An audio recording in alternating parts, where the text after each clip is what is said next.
नमस्कार मु डमरुधार जार संविधान न्यूज रे आपण मानक स्वागत करुची। आज खबर उपरे नजर पकेवा। गंडाबाहाली ग्राम रे गर्जिला बुलडोजर सरकारी जमीरु जबरदखल उच्छेद आरंभ। नुआपड़ा जिला सेनापाली ब्लॉक गंडाबाहाली स्थानीय लोक माने औबध्य भावरे रास्ता कड़रे थिबा सरकारी जमी को अधिकार करी रखिथिले। फलरे रास्ता संकुचित होई ड्रेनेज कामरे बाधा सृष्टि करुथला, जहा फलरे गाँ मझी रास्ता सबुबेले आवर्जना पानी एवं कादुआ लिचिपिची रही बहुत दुर्गंध सृष्टि होई जनजीवन प्रभावित हेउथला।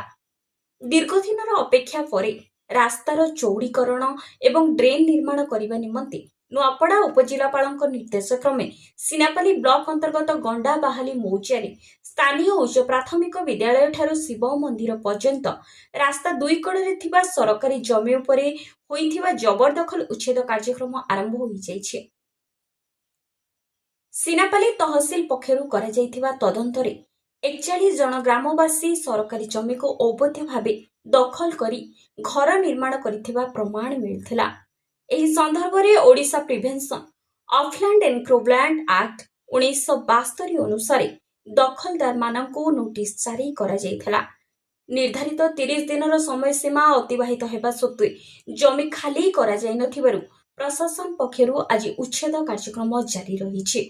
एही उच्छेद कार्य समय आईन श्रृंखला स्थिति बिगिड़बार संभावना हेबारु प्रशासन पक्षरु व्यापक पुलिस व्यवस्था कराजिबाकु नुआपड़ा उपजिलापालଙ୍କ कार्यालय जिला पुलिस अधीक्षक को चिठी लिखा जाइथिला एवं एही उच्छेद कार्यक्रम समय पुलिस बल सहित महिला कनेस्टेबल मध्य मुतयन होइछन्ते। एहा सहित बोडेन अतिरिक्त तहसीलदार और कार्यनिर्वाही मजिस्ट्रेट को उच्छेद समय आईन श्रृंखला रक्षा पई नियोजित करा जाइथिबा सूचना मिलिछि। एहा सह राजस्व निरीक्षक और अमीन माने मध्य उपस्थित रही उच्छेद कार्य को त्वरान्वित करथिले। नुआपड़ारू परमेश्वर मेहरको रिपोर्ट संविधान न्यूज।